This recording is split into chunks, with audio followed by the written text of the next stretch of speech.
As the old saying goes, you can't really know where you're going until you know where you've been. Williamson County, Texas is no exception. 2023 marks the 175th anniversary of Williamson County's founding. But as we continue plowing towards the future, it's important to remember our past. Williamson County has come a long way since its early beginnings. While archaeological findings show human habitation dating back thousands of years, the Williamson County we know today largely began with the first permanent settlement at Kenny's Fort on the banks of Brushy Creek in 1839, now present-day Round Rock. By 1848, there were roughly 250 settlers in what was then western Milam County. That year, 107 of those settlers signed a petition to organize a new county. Recognizing that the petitioners needed a seat of local government much closer to them than Milam counties, the Texas legislature established Williamson County on March 13, 1848, naming it after Robert McAlpine Williamson, a prominent lawyer, judge, Texas Ranger, and veteran of the Battle of San Jacinto.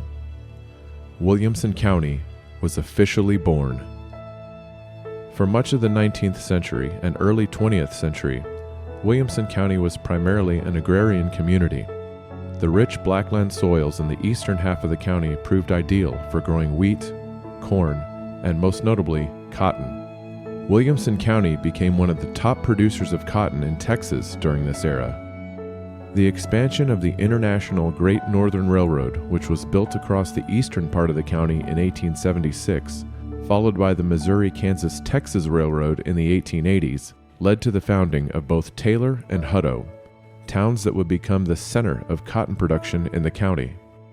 It was also during the post-Civil War era that Jesse Chisholm laid out his famous cattle route, the Chisholm Trail. In 1867, the first cattle drive to originate from Williamson County occurred, when 35,000 cattle were driven north to market in Kansas. Over the years, many cattle drives either passed through or originated in Williamson County. Many citizens, especially children, would often gather to watch the herds cross Brushy Creek at the famous Round Rock, which marked a safe, low-water crossing for cattle and wagons. By the 1880s, the invention of barbed wire began to close the open prairies, bringing an end to trail drives. But with the railroads that had come to Williamson County, Taylor became an important rail center for the cattle trade, allowing ranchers to ship cattle by train to markets in the north. The growth in business led to a growth in population. By 1930, Williamson County had a diverse population of over 44,000 people, along with almost 12,000 automobiles. Extensive improvements of all major roads, including blacktopping, took place that year. The economy was still vastly agricultural, but the Great Depression had encouraged diversification among farmers. Cotton remained important, but wheat and sorghum production grew, and in addition to traditional sheep and cattle livestock, the county saw a significant rise in poultry farming. But it wasn't until the 70s and 80s that the population and economic diversity would really boom. Between 1970 and 1980, Williamson County's population would more than double, jumping from roughly 37,000 to over 76,000. Much of the growth in population was related to the development of new housing communities in the area of the county bordering Austin. By 1980, almost 60% of the county lived in urban areas. There was a sharp rise in the amount of factory workers compared to previous decades, and major areas of employment included construction, agribusiness, trade, services, and local government. Urbanization would continue to transform Williamson County during the 90s and early 2000s, bridging us to the Williamson County we know today. Agriculture remains important, with cotton and cattle ranching alive and well in certain areas of the county.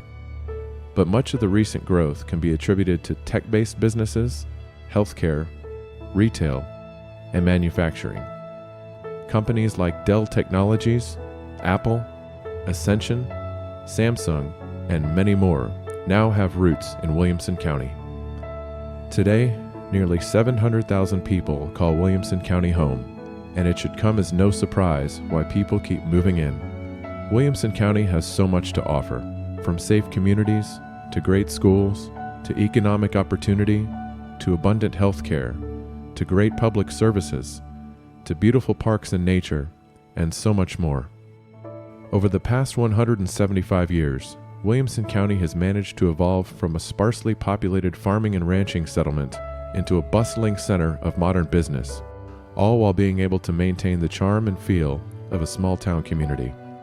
As we honor our past and look to the future, one thing is clear when it comes to Williamson County. We're still making history.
Allegiance to the flag of the United States of America, and to the republic for which it stands, one nation, under God, indivisible, with liberty and justice for all. And as Director Young just said, please remember to silence your phones, and we will have 30 seconds of silence.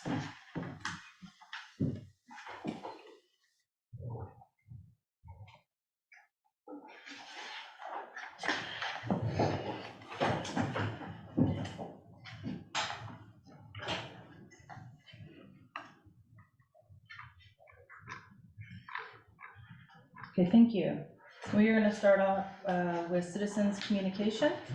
Do we have any citizens that would like to speak or address the board? Nope. Okay. We're going to go on to consent items. Do I have a motion to approve the minutes of July 26th and August 11th? Motion. Oh, second? Any discussion? They're All in looking at favor? me. All in favor? Aye. Okay, thank you. Ms. Martin, BHC Owners Association. We left after the Sword. So August 12th was the big batch. It was hotter than, it was 108 in my car at 5 o'clock. Oh my gosh. So our numbers were down, but we still had probably between 600 and 700 people. Wow. So it was a success. It was just really hot. Our vendors didn't sell as much food. I mean, just kind of all those things, but people had a good time, and we heard lots of compliments, and there were lines at lots of places of face painting. The two Johnsons did not get their faces painted. I was here to report.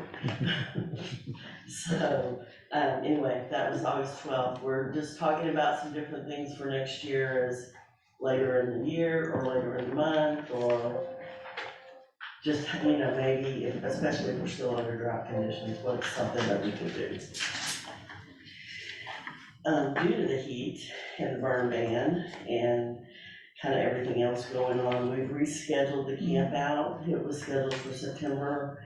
They can't cook hot dogs and have s'mores over the fire pit. So we've rescheduled it tentatively, and we've reserved the pavilion again for November 12th. It really just depends on burn bans and everything else. Yeah. But we have people that really want to do it, so that's that. October 7th is the Lantern Parade, where they, during the month of September, they go to the Humano building and decorate lanterns, Japanese lanterns, with Carolyn Patrick, who donates her time every year. And then we hire a band, Somebody Misfits.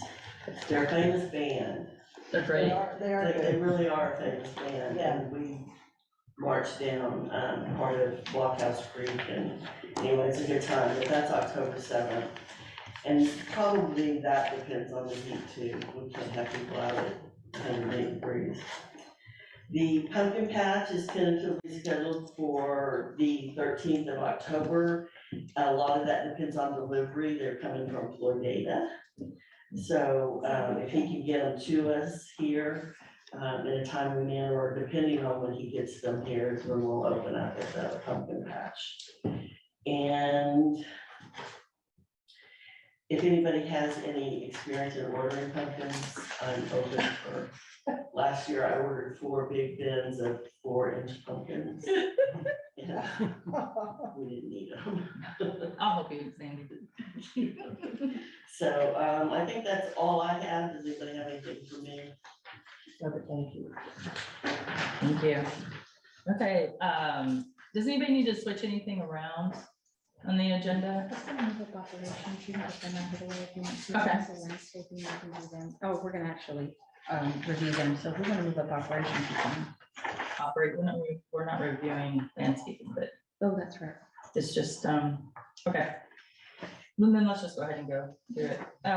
Number 4, Lisa, request for use of the facilities. So we currently are, taking requests for the baseball field reservations. We actually let people know those are gonna start in September, and we already have them almost filled up, so that's turning out really well. And we don't have any other reservations coming in other than baseball at the moment. How is that sent out? By email, also by posting, and then we also contacted all of the current reservations to let all of them know as well. If it's went out to all the residents, Yes, ma'am. and it goes to what email? I'm sorry, by social media posting, the email that Amy has is sending those out to everybody that already has a current reservation. So emails only went out to the ones that have current reservations, and then we also put out social media blasts for everybody else. So do we actually get into new coaches? I'm not sure, I don't keep up with that. Can we ask about that? Just kind of see, because I think there needs to be a little more quality with who's actually using it, and we seem to get the same group sometimes, and I Is just, there a quality issue? no, I mean, just that we need to kind of spread it out so that everybody in Blockhouse knows that it's available. We are getting a lot of. Yes, ma'am. That's all I'm asking, yeah, just that it be equally kind of opportunities there. Sure. Okay, So we are talking with garden people, and they're looking to reserve Humano building, but for a little meeting and kind of kick off over there, but is that something to include in the up and coming reservations? October reservations, we could include that. I think it Okay, was I think end she's- of, middle September, I'm sorry, middle September, yeah. Okay, so that's what, okay. Yes. okay, great. Number 5, report from Williamson County Sheriff's Office. He's not here, which is unfortunate because they're gonna be reviewed tonight. But is there anything to share on this? Sure, I just have 2 memos. I know that Deputy Vega has been out, and so he will be returning to patrols next month. And then Deputy Lovato also just mentioned a few items about the back-to-school bash as well as the 4th of July. One of the major concerns that he had that he wanted us to address, and we will be working with that with the subcommittees for next year, is just giving more traffic flow information and helping residents park a lot easier. Okay. Yeah, for safety measures. So as a result of the meeting, when we met with Lovato, there was a request for regular patrols at the end of Scottsdale. Has that been, I mean, it hasn't, I don't think I've seen it in any of today's reports on that. Have you reinforced that communication with them, and is there maybe a good reason why we're not seeing patrolled Scottsdale and slowed people down? So we have reinforced. What I have seen, Dilly's did come in from Deputy Lovato on Monday, so I did go through to read those. And we do see a few more patrols. I think last month we had 2. I think this month we had 4 to 5, but I'll have to go back and count for you. So Okay. we are seeing a few more patrols out there. We do know that we have had some officers that have obviously not been able to be on the schedule because of their own personal. So I expect for them to be coming back and also be informed to go ahead and start doing that at Scottsdale, but we will continue to request that as well. Okay, Yeah, in addition to that comment too, you know, we can actually go to regular patrols through Williamson County and ask for those. It's because we only get the deputies for a short window, so maybe it's a good idea to go ahead and just get regular patrols to set up some speed traps. And then, you know, it might also be a good idea to bring the the thing that gauges your speed when you're driving there? Because I think Lovato mentioned that, but that needs to come from a request from us to the sheriff's department. They I could, mean, we had that in the past year, but it's probably good timing to bring it Yeah. back. Yeah. School Yeah. starting. Yeah, that's a good idea. yes, Director Roberts, we actually did have Deputy Boggs in earlier, and we did discuss, and he did provide another name for another person at a contact for Williamson County, so we'll be discussing more of the speed limit signs and things of that effect as Okay, well. thank you. Yeah, so that's 5A, which I have on there. So we had a resident that had witnessed him speeding along Black Kettle, and Boggs went out there. He hasn't caught the guy yet, but believe it or not, Black Kettle does not have speed limit signs on it. So I drove around, and that whole older area doesn't have any signs. So if you don't have signs, it reverts to 30 miles per hour. If you have signs, it's 25 miles per hour. So we were just talking to Boggs before the meeting, and he gave us contact. So I'd like to direct the GM to go ahead and reach out to Wilco and have them put some signs up on major, longer roads. The OA section is completely, has signs everywhere, but it's kind of over where you live. What will the speed limit be? What are they 20, recommending? it's 25 if it's posted. If it's not posted, it's 30. Okay, so they're not just gonna go out there and post 30s then? No, it'll be 25. Yeah, he said all of our streets are adopted, which is the term that there's speed limits on it. So is there a security meeting that I missed? No, he just happened to walk in because we had another Okay. something come Just up. curious. It just happened about 20 minutes ago. Okay, so that's a directive for you. Number 6, PR communications, special events and newsletter. So we actually did get to have a PR communications meeting this month. We do have one. We're trying to schedule one for next week. I was able to reach out to CDMP. We have been working with them in regards to our surveying. So they have actually taken some information that Director Young has provided to them. They're going to also go back through the video that we had from the previous board meeting for the special surveying meeting that we did. They're gonna go in and add a few more questions to that questionnaire, and then they should be able to provide us that at our subcommittee meeting, and we'll be able to vet those for you all. So I took a look at their proposed questions and I didn't feel like they matched up with my memory of the meeting. So I asked them to hold off on moving forward with those questions, give me a chance to write them. Now, here's a question, I just want to make sure we're not getting any walking forms and stuff like that, but I've written the questions, I want to give Lisa a chance to take a shot. Cecilia's on the subcommittee, so she could take a shot and make adjustments and stuff like that. And then have them kind of give us a set of questions. Would it then be possible, before they get published or anything like that, to send them out to all the directors? All directors can unicast back to Lisa, Lisa can bring them up. That way we're not quoruming or anything like that. But I would like every director to have the ability to take input from the questions that I put in there, what Lisa does and what they've done. And then ultimately Lisa and they'll have the final say on which questions and how they're worded. My only recommendation there, I think you guys know when I email you guys, I just BCC everybody, so that's what I would do, and direction, just get back to Lisa, but that'd be fine. Yeah, Lisa does that when she sends out something to us. So I'm clear, you had to rewrite the questions? I didn't feel like they matched up. He suggested something.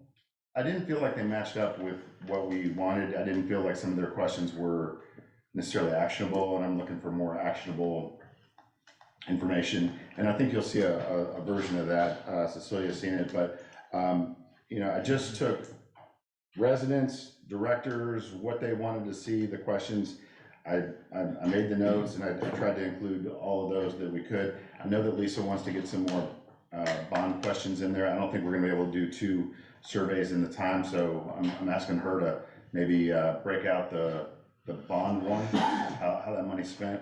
But I do want this to be an all directors on deck giving input and. I was asking because we hired them to do this, and if. Yeah, and It was they, the first draft. yeah, it was a first draft that I was not happy with, but it's not necessarily a knock on them. It's just. Okay. We want to get this right, and I'm pretty passionate about it. Yeah, no, that's good. If I may, Director Yeah. Logan, I did mention that actual statement to Nicole with CDMP. She actually replied and let me know that she actually was gonna refine the actual questions that he had, just to make them more robust, if you will, so she would Not refine biased, them. yeah. Exactly. Okay. And then she'll come back with a few more other questions as well. Okay, good. Any more questions on that? Anyone? Okay, newsletter, did you? touch I on it? haven't touched on the newsletter. We actually did get out our August newsletter. It was, did have quite a bit of information in it. I have not had a chance again to speak with the communications subcommittee, but I will update the board to let you all know that Amy and I actually did get together. We were looking at, projecting to create a newsletter for October, but there is so much stuff in September. But what we would like to do with, budget money that's still in this fiscal year, we'd like to actually send out a special newsletter in September, have that ready by September the 6th. We should have a draft to you all before the end of this month. So we're trying to include a lot of things that are really necessary. We've reached out to the elementary school and wanted to make sure that we included anything that would help them as far as parking, picking up on Creek Run or on Blockhouse Drive, and how we can assist them. They actually did provide us with some good information in regards to the safety of children and how they would like the community to respond during working hours. So we'll be including all of that in the newsletter and providing that to you guys. Okay? Yeah, So will that go out with the billing? No, what we're trying to do is do this one as a separate, try and do it separate September 6th as its standalone newsletter. We will use the billing company Data Pros that does publish that for us, so that we can still use the standard format that we have been utilizing. yeah, it's a good idea right after you set the tax rate to get something out there. Yeah, and I don't know where we're at, but I have asked Lisa to do like a state of the district address, kind of what we did last year, what we're looking at, kind of give residents a little bit more knowledge of what's going on year after year. And I've done quite a bit of work on that, but hopefully we can get that in that correspondence as well. We'd like to. Excellent. Yeah, we've made a lot of changes in the Yeah. last 9 months or Just so. don't keep Okay, it for being this. all right, anybody have anything on transparency? Okay, restricted covenants, number 9, report from CAM or the subcommittee. Are they here? They're not here. Nothing significant to report. I think, though, we do need to request a brief executive session on restricted covenants. Can we do it at the end? Yeah. I think. Okay. Yeah, they can do it, man, yeah. Okay, So I do have one question. There's a little bit of rumbling that no one's enforcing trash cans anymore in view. Is that correct? I have not heard of anything. I have not received any I mean, lines it's of still showing up communication. in Cam's report, It does. there, I mean, cause like he's got, They're definitely still bringing some to our attention. yeah, I mean, he's still bringing them up in the meetings, so. Yeah, I just don't see very many. And I know there's a lot of trash cans that are just being Yeah. parked in front of them. We can, And are we going to talk about the dead grass and things like that? Are we gonna talk about that in executive session, or is that something that? that was not the executive session topic I had in mind. it's but not if we need legal to- advice. Well, Yeah. so, sorry, go ahead. Well, if it's Well, what were you enforcement gonna say, David? contract, it No, wouldn't. please. Well, I would just say, I don't know, I mean, given the watering restrictions, I don't know, I mean, people, I mean, you know, like, that, a lot of grass is dead, so I mean. This isn't really on the agenda, I mean, I guess it's under restricted covenants in general, but, why don't we add it to the next agenda if we do need to do some sort of special, Variances. yeah. Maybe we could put it more generally as drought and heat related variances, because it's Yeah. probably more than just the dead grass. Let's do weather, because we still got dead trees that haven't been replanted from the front yards that need to go up. Yeah. And on that, That's- we did discuss a few meetings ago. A year. We're Yeah. letting that go until it's a good time, because now's a terrible time to plant trees, of course. So even though they're out of compliance, it would just be a waste of money and time and effort for them to replant now. Okay, let's go ahead and get that on the agenda for next month, for the next regular meeting, okay? Thank you. Finance and audit report from Matt. All right, y'all have a copy of your bookkeeping report in your packet. I did email out some supplementals. We just had two today, 21924 and 21925. Other than that, really nothing out of the ordinary in your financial report. We did have two transfers for the minutes and no investments today for your approval. Okay, do I have a motion to approve the bills and invoices and the two transfers? Move, motion. Second. Any discussion? The one thing, I think it's actually gonna be under code of conduct, but Sean and I and Taylor had a conversation about the per diems and how they changed, and we agreed to that last month. We actually need to change it in the code. And then, Taylor, we talked about, did you find the document that showed the $100 for subcommittee and then the I did not. $150 I for think it- regular? Yeah, I think it was just a conversation. I don't know that we were documenting. Okay, so the current rate is $221 per meeting, And Sean and I talked, as well as Taylor, sorry, and I'm sorry, you were on the call too, David, or Director Johnson. And it was suggested that we just do 221, or actually the language should be the state, what's the Yeah. state approved Yeah. amount, and that we don't do a special amount for subcommittees. So that we will discuss, I guess, when we get to the code of conduct, if that's something for y'all to think about, okay? Because we're gonna have to see if that reflects the budget too. It's not, I mean, you can't cap Because by it'll be still 700. $7,200. Yeah, But it's 7,200, 72, okay, so the cap. You'll is just be there. getting there, it's bigger chunks. I quicker. don't know. yeah, quicker, yeah. So, okay. Okay, all in favor of the motion for the bills and invoices? Aye. Aye. Do we have anything else to report?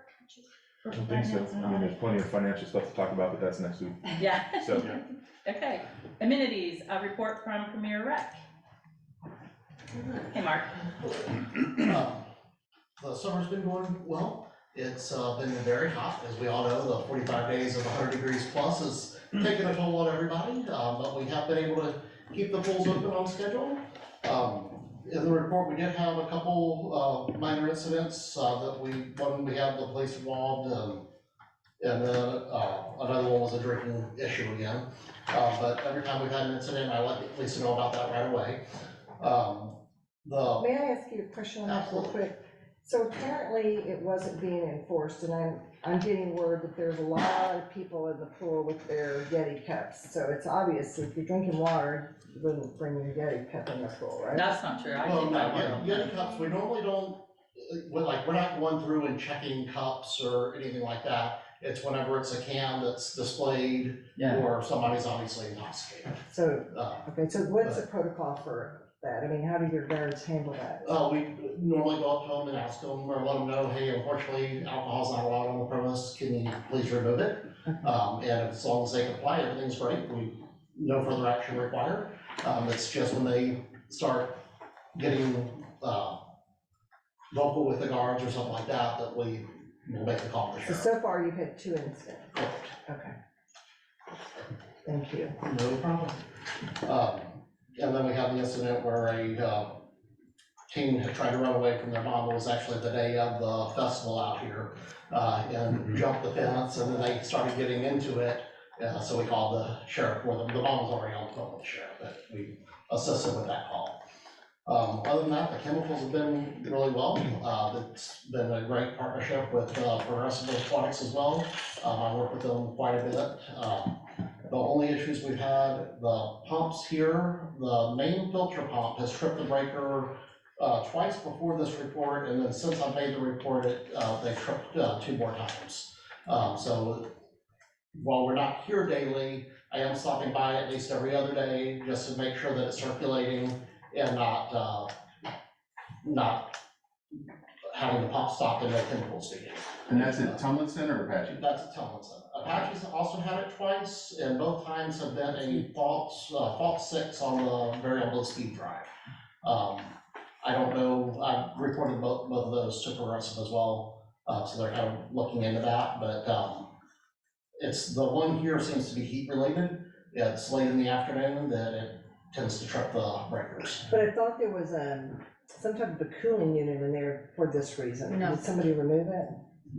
We don't have a cooling system inside that pump. What we have is a pump that should not be submersible in there. And so since we can't submerge the pump, it starts to dry run, starts to suck in air, and then you start to get an overheat. Then you have the heat on the outside. So we've got a couple of factors in it. So we're actually working with Miles Phelps with Pro Aquatics to get us a new pump in that actually is in a submersible, which is what we did. Okay, This that sounds good. So these are pre you're taking over That's correct. situations, and none of this has been, Progressive hasn't taken care of any of that, okay. All right, that's good, thank you. No problem. And we were able to keep or open Apache this last weekend when we were asked to do that, so we're trying to stay on top of it and manage any of the requests that come in. Thank you very much. Absolutely. I also met with the swim team and have been working with Katie? tweaks on that. Okay, good, that was one of my questions, if you met with them. And then Lisa has an update for you from Deputy Boggs. Yes, she Do that just, later. Already done. Oh, did you? All right, never she's mind. already texted me, I've already texted all the She's staff, too and fast. we'll definitely talk to the people who were here that night. Thank you. So quick question, I noticed in the reporting that there was an incident where the lifeguards were asking the residents when they were done with their lawn chairs or whatever to put them back. Now, my experience is that they've been kind of like, right now, they're all around and about, and I've never known that to be a policy. Is that a policy? It's not a policy, and I've addressed that with them. I just include those shift reports so you can kind of see what's going on. Okay, But yeah, I have addressed that with the staff, because that's something that we don't really take care of at the end of the night, just straightening them up and making sure they're in a straight line. okay. Makes it look good. Does, yeah. I mean, number one, we're asking people to stop drinking, you know, that's like, let's take baby steps before we make them clean up after themselves. All right, thank you. Thank you, Mark. Go ahead and go to Priority Landscapes. Trip. We got the Trip arborist Hanley. here today. Alright, so legal certified arbor came along. I think there were some questions on barrel watering that we wanted to address, or watering of barrels that we wanted to address, so we'd like to start with that. Yeah, do you wanna, I guess, do you wanna kind of start outlining like what you be doing and how we working and all, and like man hours per barrel, and like kind of walk us through a little bit, like in And more how you detail about what's determine, happening with that? So, I don't know if I can go into that much detail, but I'll tell you what we're doing right now, is we just send the guy out, he fills them 2 to 3 times a day, and that's it, he just goes out moving around so that it's helping the trees in more than one spot, and then just continually keeping them watered. So are they actually moving them? Because, Yes, yes, these need, this, like, you're probably talking about the 2 out here. well, that are going on. across from my house, there's in the same spot. I'll make sure they're moving them, yes, they are supposed to be moving them just within the drip line. So I do wanna, say that the area that they're in right now has a really good irrigation system in it, cause y'all put that new one in that does really good. So is there a reason why they're not by other trees and they're by the irrigation? I mean, That's off right now, I mean, it's only watering 1 day a week right now, so, but before then, it was just, I mean, yeah, I mean, it can be anywhere, honestly, I mean, we've got a lot more trees than we do barrels. could we do Yeah, so- barrels? So I think that's a good point. If they're getting watered once a week, they may not be the ones that need the barrels, because I know that in the inside of the mono and inside the loop, there are a lot of like major oak trees that are not close enough to the creek, but they could probably use a barrel once in a while. And I'm just kind of curious what the methodology is and how we're, you know, just being as efficient with watering barrels as we can. So you think we should move some out there then, instead of being in here? Yeah, I don't know, I don't have a full inventory, but if it's getting watered once a week, and it's an oak, I'm sure that one's gonna be, I would suspect that's gonna be fine. I don't wanna say something as definitive as that with an arborist here, but, I mean, what about those major oaks that are inside and all throughout the mono that are not within 200 feet of the creek? Like, what about those guys and water plans and stuff like that? I mean, so the barrels, I mean, they're gonna help, it's not a perfect system, right? But any extra water we can get to those trees, they're gonna benefit from it. You know, some of these oak trees, they're going through 500-600 gallons a day, right? So it's not enough, right? No matter what they do, I don't think they can put enough water to it, so. What, you know, Tripp in the past, I believe what was done is look at the trees that were most stressed, and that's where they kind of isolated the barrels to. And I think his guys, or I don't know if you've been directing, we haven't been directing where to put the barrels on it. I mean, we can help, I mean, it's pretty obvious which trees are. Yeah, so I think it would be really interesting, and I'm not looking just for getting us through this drought, but for the next one, if we had a map of every tree. that- We do with, like, what I call the loop road. Yeah, Lisa has it, I believe.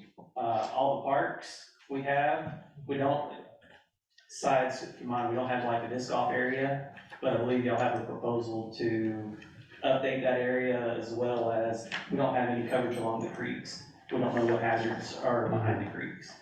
But as far as the parks and the main road, when I say parks, it's Apache, Tonkawa, Tumlinson, Comanche.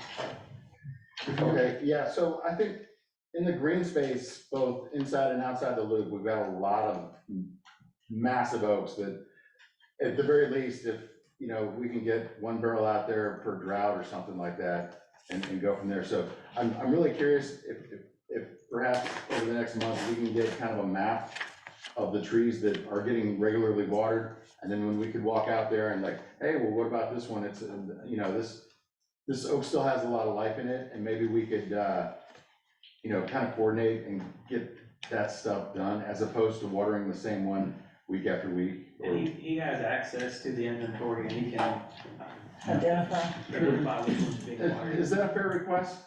That's not a problem. If you need some help on mapping, we may have some tree mapping information too, that we're happy to provide, so just give me a call if you think you're missing something we might have in our file. So my question on the barrels, is there another source that we can get additional barrels? I think Lisa's working on it. We have free barrels that we can get from Crossroads Utility Service in abundance. It's just a matter of me calling them, and they do require to be cleaned out, but we have a lot of water treatment plants that we can actually get barrels from for free. It's what we pulled out last year as well, but it does require, like I said, some cleaning, so we'll have to provide some additional manpower and hours for them to be able to get that done. You'll have to prime the holes for it, but other than that, those barrels are capable. And Tripp and I were discussing it. We didn't make the call on it yet, just to make sure at this meeting that that's something y'all wanted us to continue to do, but we can provide more. So is there any type of a supplement for these trees? Would you do it now, or would you wait till there's wet weather to give them some vitamins? You know, there's root stimulators and there's, moisture additives you can put into the soil, but I would do it more in the fall and spring are the ideal times to do it. Okay. Not, whatever we do right now is not going to help. So, you could maybe make that recommendation and identify what trees could probably utilize some of that help. Yeah, and Is the stress is gonna be, Lee, in your opinion, because this is the concern I have, and I think this is what caused a lot of our breakage.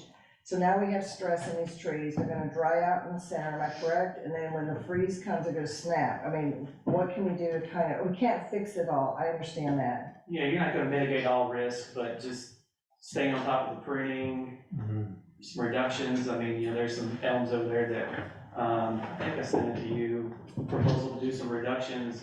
At the time, I think we just did some removals that were high priority, but there is, I don't know, probably like a month's worth of work of reduction that is sitting out there.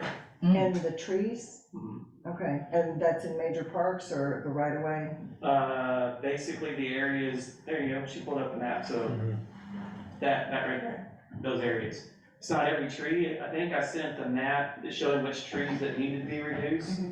I think that's everything, but there should be a map that shows just the trees that need to be reduced. Yeah, so a lot of these are going around the loop, and they're gonna have the irrigation on them, so they're getting watered 3 times a week, some residents might argue, because we're seeing those sprinklers coming on so often.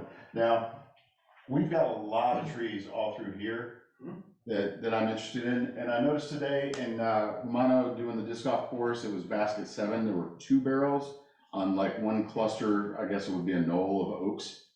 But like, I would have rather seen that other barrel, that second barrel at another location where an oak that hasn't been getting any attention. For instance, in the gardens there inside the Mono the fence, there's some clusters inside there, especially where those picnic tables are, where the Boy Scouts go from time to time. Those aren't getting any barrel love, and I'd rather have, you know, share the love, right? So, I think if we can get a map of what's being watered, and then what, you know, we can kind of maybe look at shuffling some resources and getting. And while, I didn't mean to cut you off, but once she has the map up, you can kind of see along the creek. You know, we did a lot of storm damage cleanup behind the creek, and there's a lot of trees that lean over the yards back there that we don't know. We haven't gone through, done an inventory, and, you know, really check them out, that there is some exposure there. What about the fire breaks too? I think that's in the, I think that's on the agenda, but. it is, it's in the Trip packet. is- Yeah, he told me about it earlier, that it was probably coming up, and shaded fuel break is a great idea. Obviously, we saw what happened at Farmer and Brushy Creek over there. Yeah. It's not foolproof, but anything we can do to help keep those ladders from keeping it from crowning out. So legally, if a tree's hanging over a resident's property, it's their responsibility if they want to, unless we know it's a Correct. hazard, is that Correct. So it's their job to clear that. If it's over their property line. There could be, you know, if it's our tree, we do, as the owner does have a duty of care. So there could be. Before we break their fence, we should take care of our trees. Correct. Yeah, I don't So- wanna wait till it falls in there. Yeah. But typically speaking, they have every right to prune that tree. Yeah. Whatever they need to do Right. to their backyard. But as the owner, it's our duty to make sure that our tree is safe as well. So it sounds like there needs to be another proposal for this extended service that we're asking for. He has it.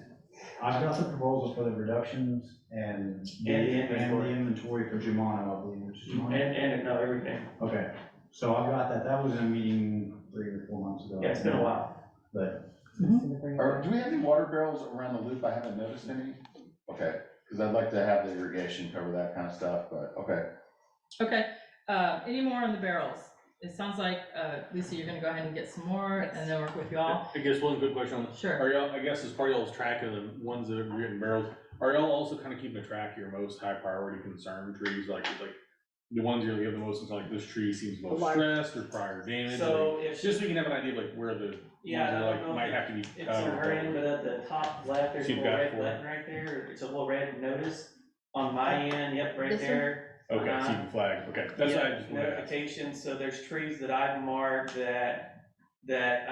need to go in and reevaluate, and there's some concerns, right? So that kind of brings up a list of trees that Perfect. we're worried about.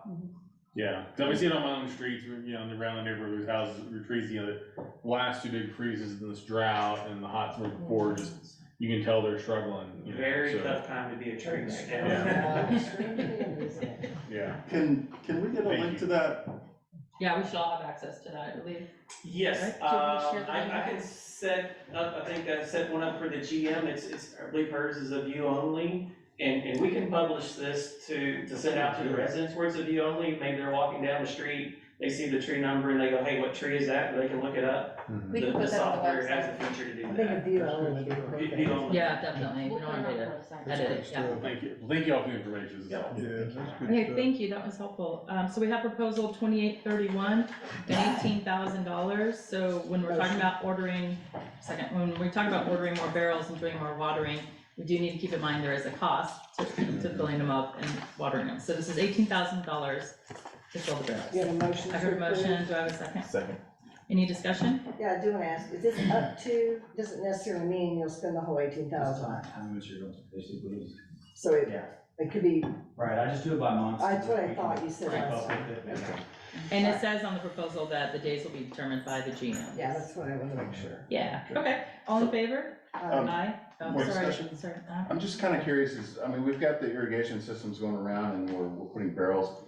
If an irrigation system comes within 100 feet of somewhere that we're needing to do a barrel, maybe it would be better over time to just run some periodic, run a water line out there, put a little dripper at the end of it that, hey, we're in the middle of a drought, we turn the drip on, and then we don't need to be running out there every day or two with the barrels. Can we start looking into that as far as the cost? How much it costs to have it go out there one time and do the drip versus how much that tree costs year after year when it's drought year after year? Let's send, that's not on the agenda, so let's send that to the subcommittee to work with Tripp and Lee and the GM. I think Okay, that's and a good that'll be idea. services, No, it would be Amenities. amenities. okay. Okay, good idea though, okay. So I did want to comment, and it's just a thought, is there any possibility that a brush fire truck could be used to spray some of these trees that get broader coverage? Down in the area of Jumano would be difficult, just because it's pretty enclosed. Because But I mean, one time years ago, I guess in 2011, we actually did use a brush fire truck here.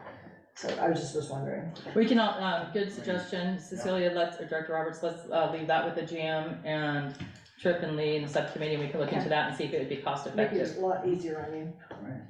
If it's cost effective, okay. Do you have something else? Yeah, another thing I'm gonna be bringing up soon is gonna be all the different cedars that they die, the branches going out. With the brush fire recently happening, I'd like to get that taken a look at, maybe get that somewhere into Okay. the budget. for- Again, not on the agenda, but we can put that on, but thank you for the heads up on it. Okay, all in favor? Aye. Any opposed? Okay, and then the next item is proposal 2832, which is add irrigation zone at main entry. And this is for, 39,000 or 3,800. yeah, Sorry. not to say that. 300,000 is a lot for her. Do I have a motion to approve? Motion to approve. Do I have a second? I'll second. Discussion. My only concern, Trip, is this. Last year, we added the soil and sod. Did you bring this to our attention and we didn't do it? So it's been like, it was like that for a long time, and then the irrigation hit the trees and it washed out, so we Okay. did that. But it is, I mean, it always has been dry, so this is why I was adding it in, and just with the history, I thought it'd be a good idea. So my question for you is, I know it's low cut and manicured, and if you're gonna have to dig a little bit, there's not gonna be any sparks coming off to this dry grass, would there be, to cause a Okay, fire? we'll be very careful, we're carrying fire extinguishers and Okay, everything. that's all I'm concerned about. Good question. Okay, all in favor? Aye. Anybody opposed? Did we do motions on it? Yeah, I you did, second. Ursula seconded. I did, because nobody else was jumping at it. Okay, thank you, guys. Thank Appreciate y'all. it. Stay cool. Okay, report from amenities subcommittee and related action. Our report is in the packet. No action, okay. Services, David, Yes, ma'am. Mr. Gray. My report begins on page 116 of your electronic packet if you're following along. Generally, we did provide some feedback to your general manager. Lisa and I have talked actually a couple times regarding some potential capital improvements. I know you are working on your budget. I'm sure she's visited with y'all about that. A copy of that raw data that I provided to Lisa is behind my report in the packet. So I don't really have anything to add to that. If y'all have any questions on it, I'll be happy to address it. Yes, ma'am. Yeah, you have a comment about recently there was something rumbling about City of Cedar Park work along Blockhouse I Creek. am getting there. Okay, Yes. sorry. Jumping ahead, okay. I thought you said you were done with the memo, so I thought you didn't cover that. Okay, General Manager CIP, second item is Cedar Park. There was a presentation made by a representative from the City of Cedar Park at a recent meeting of Austin Contractors Engineers Association, which indicated the city was entertaining a project relating to Blockhouse Creek. And as such, it got our attention. I have followed up with both Eric Roshuber, who's Director of Public Works, and Randy Levins, who's in their engineering department, about that project. I am awaiting some detailed information, and I will forward it on to Lisa's office to get it disseminated to the board as soon as I receive it. Basically, they are looking at what I would characterize as a flood control project between US 183 and the railroad, right over here. That portion of Blockhouse Creek is outside the district. That runs through property that has been referred to for many years as the Wong Tract, the Dr. Wong who owns it. The district has some history with that portion of Blockhouse Creek via some improvements that were undertaken years ago by a contractor under the direction of Mr. Wong's engineer that came into conflict with the Corps of Engineers permitting for work in jurisdictional waters of the U.S. Interestingly enough, that's characterized as water in the U.S., okay? The district intervened in that, and there was some activity with the Corps of Engineers, and they straightened it, they got it straightened out. I don't know exactly the extent of what Cedar Park is contemplating. I will know shortly, and I will get that information out. I am confident that the city will not violate Corps of Engineers, jurisdiction, okay? But I don't know what they're contemplating. That area is kind of a broad, flat floodplain. So you'll update us once you find out. Yes, ma'am. Well, David, can I ask you, I mean, I'm not saying I've lived here as long as, I mean, it seems like there's no flooding issues around, like, is there, I mean, am I missing something? Like, is there some part of the history of this property where, like, there's some kind of history of flood problems beyond just the fact it's in a floodplain? It's a private piece of property. It's in the floodplain. Any work to the creek itself needs to be approved by the Corps of Engineers because it is considered watershed. Problem, it's, you know, it's a problem for the existing property owner. You know, the floodplain downstream of that into our district is limited to the opening, which is undersized for the water that comes through it, of the railroad crossing, okay? Similarly, the crossing underneath US 183 upstream is not sized properly to allow the flood flows to come through. That serves as kind of an artificial restriction, both of those points do, as to what water gets into the district. I have seen water underneath the railroad bridge before. But I don't know why the city's embarking on that. Candidly, it would seem like it would be a private development project because the beneficiary, to my knowledge, would be the property owner who adjoins it, Mr. Wong. I don't know the details. There has been some history of flooding west of 183 inside the city's residences. I don't know if they perhaps feel that this work would alleviate some flooding for some residents over there. We'll get the information and we'll get it back to you as soon as possible. But did the original contractor, wasn't the whole intent was to reclaim some of the flood area? Yes, it was, yes. And then on the recreational bond issue, a question came up regarding whether the district could possibly consider using some of the proceeds from a future recreational bond issue to do what I would characterize as maintenance or do other recreational improvements within the district. Your order that went to the voters, which was approved, the ballot language, is very broad. In my considered opinion, which I'll tell you we need to double check on, but in my opinion, I believe that that order grants the board a great deal of latitude as to how to spend that money on which recreational improvements. It does talk in the ballot language that you can spend it on maintenance. It doesn't, you know, restrict you on what type of maintenance, where you can spend it with the district. It does reference a park plan at that time. So again, it needs to be confirmed, but my interpretation would be you would want to assure yourselves that when you get around to spending that money, if it deviates from the park plan that was in effect at the time that the ballot item was voted on, you want to consider amending that park plan to make sure it includes whatever you're going to do. Having said all that, I would counsel the district, should you want to do that, to consult your bond counsel, Carol Paloma, on that item. She'll be your final say, but I think it's pretty clear in the language. It gives you a lot of latitude. This is specific to the irrigation. Okay, This is not the fence project. correct. Yeah. That was a separate ballot item, Right. but the ballot item that passed gives you a very wide, broad ability to do kind of what you want to do with that money. You have to go through the process to get the money through the bond issues and everything like that, but once you get it, you can move it on projects. You just need to make sure those projects are named, I think. So like playscape Yeah, replacements? Yeah, I think, I'm Well, yeah, not that's that definitely in it. far. In the Yeah. pools? So, Well, I think the question Can't really do a pool. The pools, we had that discussion last But time. the irrigation, I think, was part of this really arose. Even irrigation doesn't specify where it says within the district. If you're maintaining it, I think you can do it. Okay, thank you. Do you have anything else on your The update? NFM site plan, we asked for an update on that because we had not heard back from them. Indication are that they will be presenting their plans to review in September. We had thought it was going to be first of October. Got an update from them.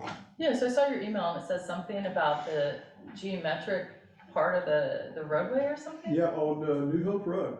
Yeah. Which was interesting. I don't know what that is either. I Okay, think no, I- I'm fixing to find out. Okay. I do know, New Hope. I do know that New Hope is in the city's transportation plan for upgrades. And I suspect that's what they're talking about, some Okay. geometric upgrades. It may be as simple as deceleration lanes, you know, for driveways or entries into the furniture site. I don't think they have sufficient room to actually add another travel lane in both directions. It looks a little tight for that.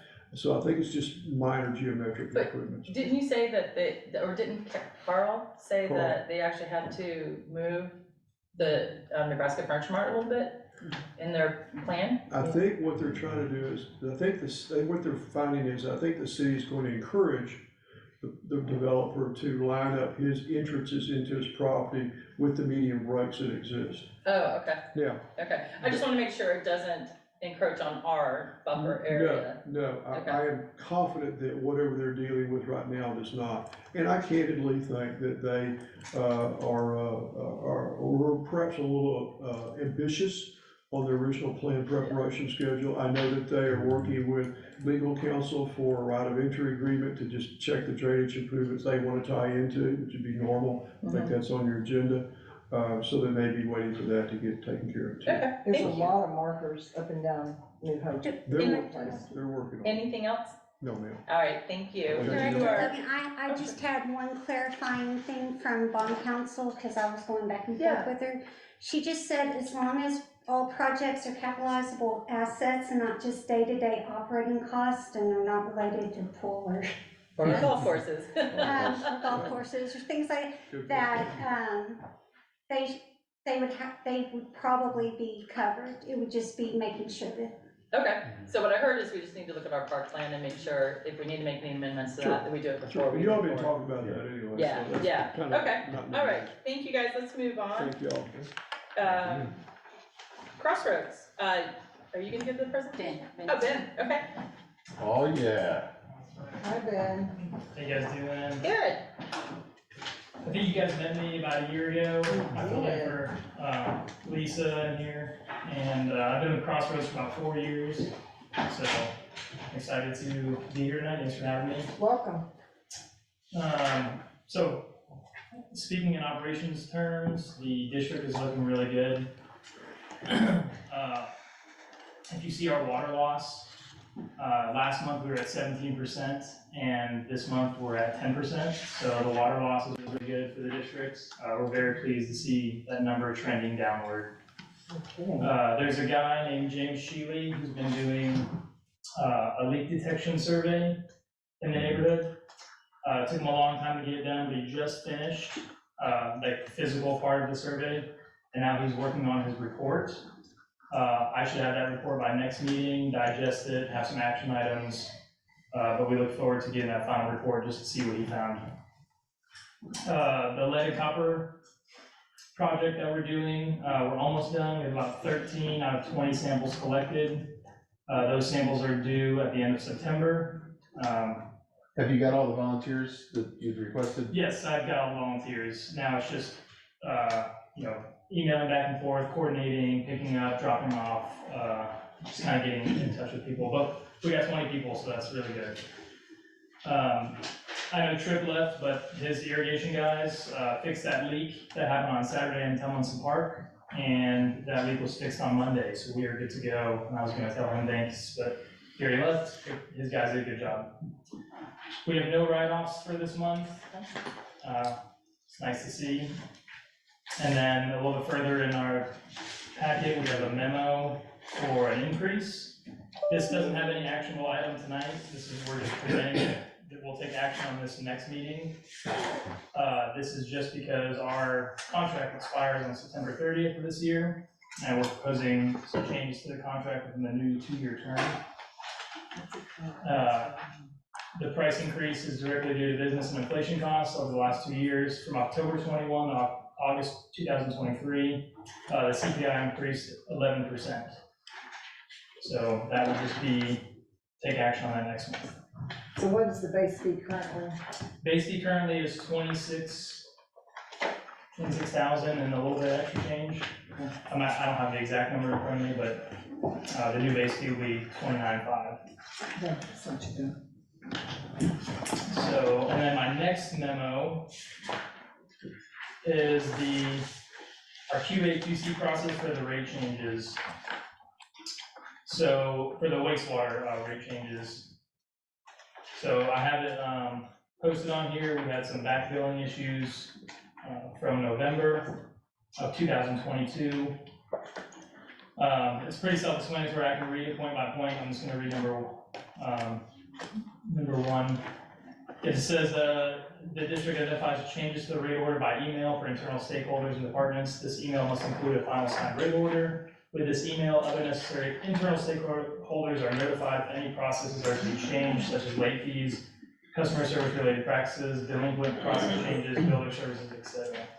So, based on our review of the wastewater volumetric rate and block counts, we recommend no changes to this process right now. And our contract management team has been notified of this process to make sure any internal stakeholders are notified for the changes of all items. And we'll have more for you next month. But I believe maybe you guys already have something in the works. We're not gonna back charge them, we're just gonna start fresh, like start new on this next bill. Can you explain what QAQC stands for? Quality assurance and quality control. Gotcha. Thought so. Just to make sure. And I know that was a little wordy, but that's really all that I have for you guys tonight. Great, anybody have any questions? No, it's a good report, thank you. All right, thank y'all. I have an infant at home and a pregnant wife, so I'm gonna get out of here and I'll see you guys next time. Have a good evening. Thank you. Drive safe. I don't have that, but I'm gonna. Thank God. Just to be clear. Okay, there were no write-offs, let's go ahead and go to number 19, Good evening, TDS. David. The report's in packet, does anybody have anything on that? There has been some questions about the next large item, bulk drop-off. We'll be talking about that and saying, we'll be back. Yeah, I think I read that in your thing, so hopefully we'll get that out, because I think October is usually. That's correct. Okay. Which is why our September newsletter is gonna go out to include all that. Perfect, okay, 20, storm water management program, I don't think we have anything on that. And, report from services subcommittee and related action. Memo was in the packet, no action taken. Those memos are really good, they're helpful, thank you. Okay, legal, 22.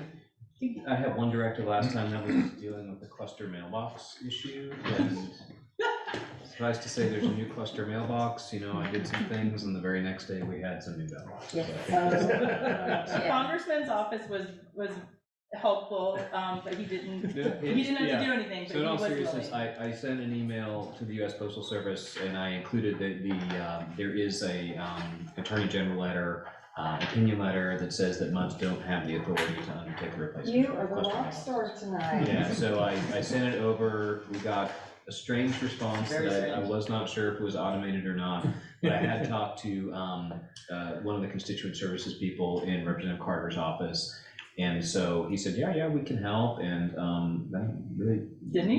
Yeah, so, and then the very next day the mailboxes were up, so I. From the post Isn't office? that amazing? How Can little we letter. timestamp the recording on this so we could put it on social media and share it with everybody, the official opinion? Because every resident seems to have their own opinion of But you it. know, what was Not the looking for. the scary thought is that that postmaster thought he could tell everybody no.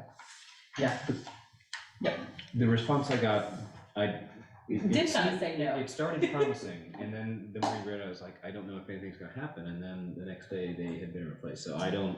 He probably had a staff revolt, he said, we're not holding all this mail at the post office. What he Well- really said was, this other guy seems like a real shit, but I'm just gonna do something. I did send a follow-up email to the one contact at the post office and said, well, our other option is everyone will put mailboxes up, and we Yeah. have 2,000 homes, and Yep. the mailbox is fixed, so that's Isn't good. that just amazing? But the good news is that the boxes. That is so- good news. The post office did do it. Yes. They did. I- Okay. Okay. Yeah. The next I day. can't confirm Somebody that, did. yeah, somebody did. Okay, Sure. so let's move on. Schedule for adopting 23-24. We don't need to do anything on that, right? This is just a reminder, I'm not Okay. sure if it's actually in here, just to confirm Yeah. that, I just have one thing here, so going off memory, I don't know why it's not in here. Your final budget meeting is a week from today on the 30th. And then I believe your tax levy meeting is the 6th. Yes, a week from now. And to be sure, just to clarify for everyone, I think we had queried availability that night at 5:30. We have historically had all special meetings, well, we used to do 6 or 6:30, and a couple of years ago, the board said this is too confusing, it's confusing for residents, so we went to 6:30. So we published at 6:30 on the 6th, I hope that's okay for everybody. That's fine. Sorry. And Taylor, you're able to. I'll be here. Okay, all right, good. Thank you. So 24, I don't think we can discuss that. We discussed it and it was supposed to come up in budget if we want to do anything about that. Director Young? Yeah, the thing was, we were asking Lisa how difficult that would be to implement. I don't know if she's gonna run to that, get one more phone number and voice over IP type of stuff. I have not. And Okay. cost, because we need to put it in budget. Okay. Park bonds, I don't think we have anything to discuss on that right now. Number 26, temporary right of entry agreement and license agreement. So this is the aforementioned Furniture Mart. issue, yeah, for Nebraska Furniture Mart. I put together a pretty simple right of entry license agreement. It's temporary. This basically just provides the Nebraska Furniture Mart, and you'll notice it's another entity that is not Nebraska Furniture Mart, but it's their entity, their project-specific entity, yeah, that they'll be developing under, I guess. And so this gives them the very limited authority to essentially just come out and inspect the district's drainage infrastructure for considerations relating to them sending their stormwater our way. Motion to approve. Second. Any discussion? No. All in favor? Aye. Okay, so we have to review the Wilco Sheriff's Office. I don't think we should review him if he's not here. I think it's unfortunate he didn't communicate that with you. Is he invited? Yes, Was he specifically told to be here? he was told that I can read my email, but yes, ma'am. You want to review? Emergencies happen. Sure. But Yeah, definitely, but hopefully communicate that. So I guess we'll move this off to next month. Can I go, I'm sorry, can I go through the So standard table agreement? You want to talk about it? Because it is by Yeah, so order, I can walk you all through the standard We've agreement. got quite a few more things to go over, and Sean's talking. Yeah, board members under 27, this is the standard agreement with Wilco. Just to give a quick history lesson, Wilco has historically had 2 agreements with y'all for the hiring of deputies off duty to serve in the district. We've always had the standard agreement. It covers a few basic things with regards to their service. The primary thing that's in there, though, is covering the cost of the rental of the vehicles while they're on duty. Separately, there used to be a separate agreement which was actually not with the county, but with the sheriff office itself, and that provided for the rate and the other things relating to the service of the deputies. They, within the past year or so, have pulled that agreement back and said that you guys need to contract individually with the deputies. That's what we've been doing. Your standard agreement was not up. But Williamson County sent out a message effectively saying we need everyone that has a standard agreement to do an updated standard agreement. The only thing that has really changed here is the rate that you're paying to Wilco for the use of the vehicles in their service. So it's 13 now, and it was what before? I think it was 8, and I did a small survey in my office, and I don't think anyone could remember that number ever changing, so. So motion to approve. Yeah. Second? Yeah. Second. Any more discussion? Aye. Aye. All in favor, sorry. Okay, so let's go ahead and move the review to next month. And fire protection services, did I see that that's not in the packet? We didn't receive it yet? There's something in there. Oh, okay, I must have been reading an email. Yeah. Okay. Yeah, and I can walk through that one, so Oh, I'm sorry, I was thinking of something else. Yeah, it's in here. So I was in a meeting with Director Shoemaker, Director Logan, and was there, Lisa, were you there? No, I can't remember. No, she was No, not. she was not. Okay. And so we met with Chief Malinger and then one of the assistant city managers, one of the assistant city attorneys, and it was a very friendly conversation about renewing this agreement. And so they're keen on continuing. I think by all accounts, we're keen on continuing. We have redlined the previous agreement to be proposed. The only thing that's changed is Chief Malinger did note there in the second recital, the previous agreement provided that they would do investigations. He's confirmed that's actually the county fire marshal that would undertake that, since you're not within, or I don't think he has authority to do investigations outside of his boundaries. So that's really the only substantive change. We have updated the amount that is listed in the service rate, 4A, does seem to be a rather significant increase, but that is, we bump this up every year based on the formula here, so this accounts for where we left off last year, which was considerably higher than the 2291. I think we're up to 28 cents or so, so to go up from 28.29ish to 30.92 is just the next step based upon the formula. And just to make a clarification, the reason that the investigation is taken out is because Williamson County has their own fire marshal investigator. That's Right. why the city park is not doing it. And the increase is not something we negotiated with them, for the record, right? It's just, You can't they really. dictate the price to us. So essentially. if you look on the page, Right. do you want to talk about it, Sean? Yeah, so to be sure, there's that We formula convert there, it to tax and rate. Right. And so each year we bump up a little bit, David, so it was 2291, and when I first looked at this, I said, this is a huge increase, but And then realized, I walked through it, and naturally I called someone that knows a lot more about things like this, Taylor, and she confirmed my suspicion that I eventually got to. This was just inclusive of all the previous 4-year rate increases, and this would be the next, just the stair step up using the formula, so.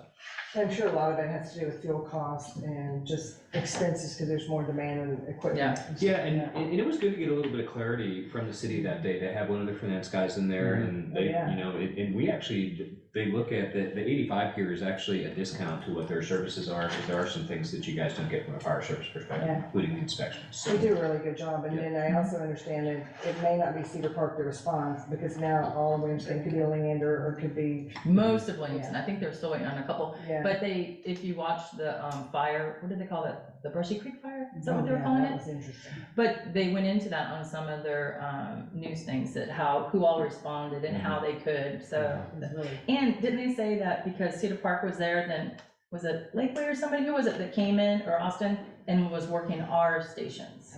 Oh, I didn't know. Yeah, that was one thing given the meeting, was that basically that if Cedar Park is occupied responding to an event, other folks in mutual aid agreement, or whatever, I forget the exact name it's called, this is a mutual aid agreement, are able to then backfill their regular work, so they're like, you know, something really crazy like that fire, if we had a call here, you might have gotten someone else's Liberty truck. Hill or somebody, Yeah. yeah, so. I think it was Pflugerville was the holdout, right, I think? Yeah, I think they're still waiting on Pflugerville or something, but yeah, they had told Cecilia and I about that a couple of years ago, so it's nice to see that kind of. Motion to approve.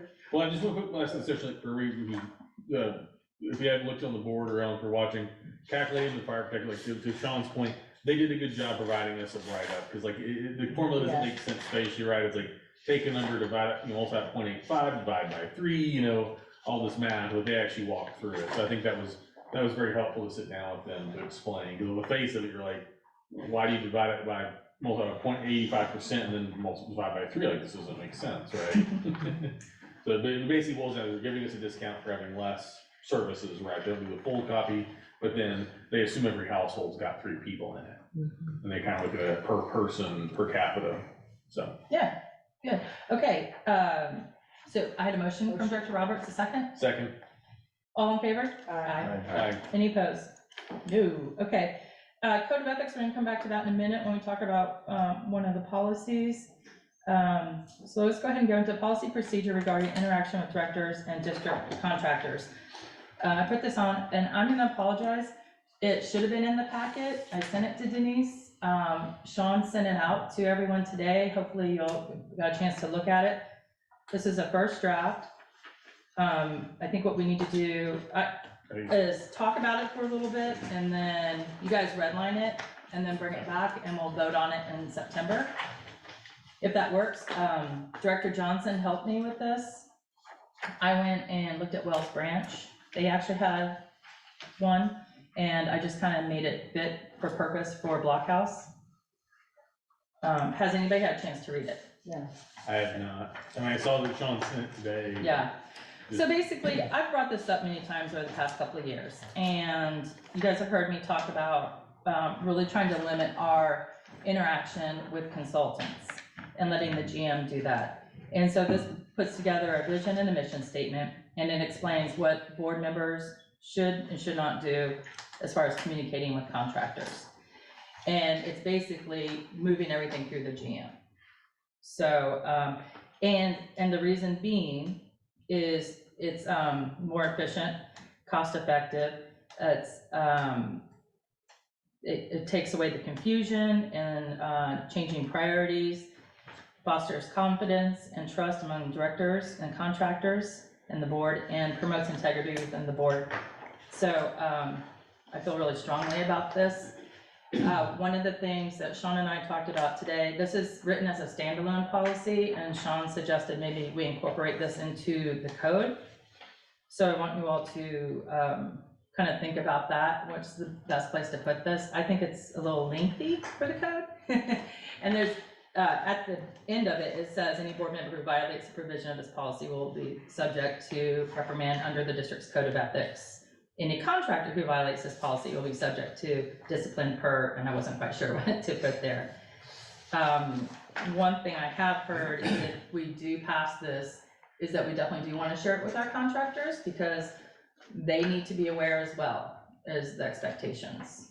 So they don't need a GM and then 5 different directors telling them to do 6 different things. Everything comes from the GM, and if we want to second guess or redirect the GM, we direct Yeah. the GM. Yeah, This, and this will apply for every board member, absolutely, absolutely. not just certain people. That's not how a policy is written. Their policy's written for I've made everyone. a couple mistakes, I've apologized nearly immediately after, and we've moved on. I have a question. I've been thinking about this when we were working on it. And this is probably a discussion for next time, but like, it would just be good for me, being new, to articulate, like, how does this work vis-a-vis the subcommittee, right? Because it's not all of us, right? And it's not one of us either. So, maybe next time also when we discuss it, we could explore, because like David and I, Director Shoemaker and I, excuse me, we give directives to CAM, right? And Armbrust Brown through the restricted governance as well. So like, what is that interplay there, and maybe Yeah. just articulate. And there's a point in here that kind of mentions that the subcommittee working with the GM can't do Right. that. Yeah, and I Yeah. think I put that in there. Yeah. But just some clarity on that, like, Yeah. what's the vision for that level of direction? Mhm. Because Lisa's in most, if not all, of the subcommittee meetings anyway, so I guess that still kind of Yeah. works, but. Yeah. Are there But I think there subcommittee needs to be meetings you some- don't do? You're in all of them, okay. Yes, sir. But I didn't need to address that, because I think the question then becomes too, like, if internal to the subcommittee, if there's any desire to like start like splitting off, right, people doing work, or having side discussions, I think some, the things around, like, just my quick glance, the thing that crossed my mind is like subcommittees, right, and how that's handled, right?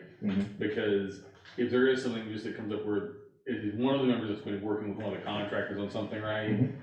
It may have been decided, look, you two will go sit over there and figure this out, right? And not to say they're cutting you out, it's just like, you guys go figure this out, hash out, y'all are working on it, come back to the subcommittee, right?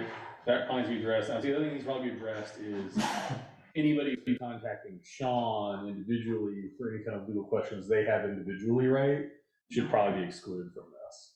Oh, yeah, yeah, no, that's a good point.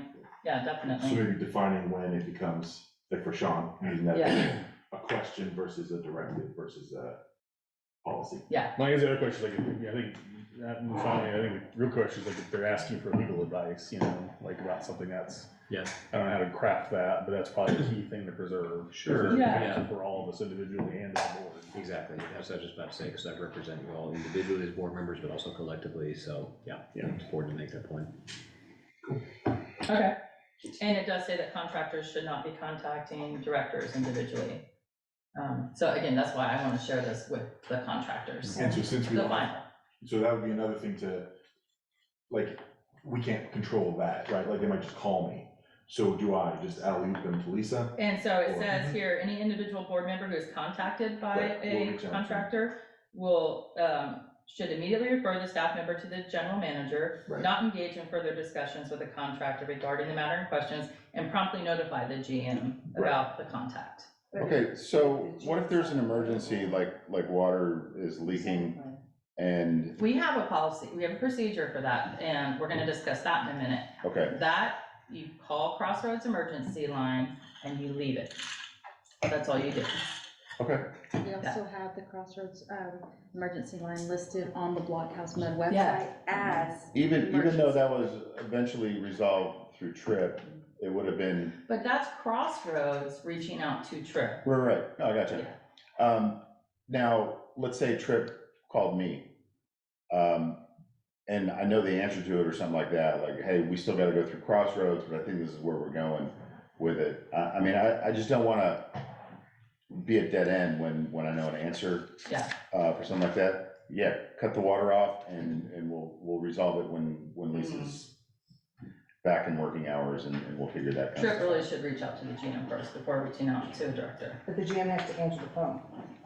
Well, he shows Well- Crossroads. Yeah. Well, Right, we're on like the GM then Crossroads.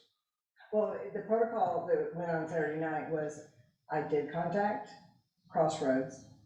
The emergency Because I number? got, yes, well, not the emergency, the non-weekend number. Yeah, yeah, that's So the emergency, yeah. dispatch picked up, Mhm. and, because I'm getting hit with 3 residents going, and I'm at dinner, I mean, literally an hour away, or 45 minutes away. And I'm like, okay, all right, and I made the call, I got evidence on my phone, 7:46. Then I come home about an hour later, and Crossroads truck is trying to find where the leak is. And I gave them specific address, where it was across the street from this property. And the gentleman was really kind and nice. And I said, you know what, I'm the one that called it in. I'll show you where it is, because it was dark at the time. So I go over there, and he looks at the valve boxes, and he tries to turn it off, and he can't figure it out. So he turned one off, and it's still running. So we called Andrew, and we called Tripp, because I had texted Lisa and was getting nothing, but I understand she was on vacation. And so then. So you called Andrew and you called Tripp. Right, for him, because. He should have done that. He didn't have the contact numbers. He absolutely should have, and that's an issue with Crossroads. We need to blame Crossroads, you should have called. According to him, he didn't have Tripp's number. That's a huge issue. And so, anyway, I mean, in a matter But of he has time, Andrew's it's number. a drip number. Well, folks, you just gotta know, this was like water running in a drought. So I'm gonna do what I feel like is common sense. And sure enough, Andrew did call back and Tripp did call. We put him on speaker, and then, of course, the second valve cutoff was not over there, way over here by the water stream. So I said, you know what, I'm gonna give you Tripp's number, and I'm leaving you alone. You can manage this. And I left and went home. Okay, so I want to talk about a couple of things here, because what I understand and what I've seen is that you called, texted, and emailed Lisa first at Right, because that would be 7:27. what I should do. No, absolutely not. and that's No, what no, we're no, reaching out I to didn't you. know, it did not call her first. Yeah, you did. It's 7:27, we have it, and you called Crossroads at So 7:47. what was the problem here? You're not supposed to reach out Oh to the my GM gosh, after you're hours. using We went through common that. sense. I understand No, it. we went through that last I month. followed the protocol after I realized that she didn't answer. So my point is this, we're not using common sense, we're putting restrictions, because we have an exempt employee.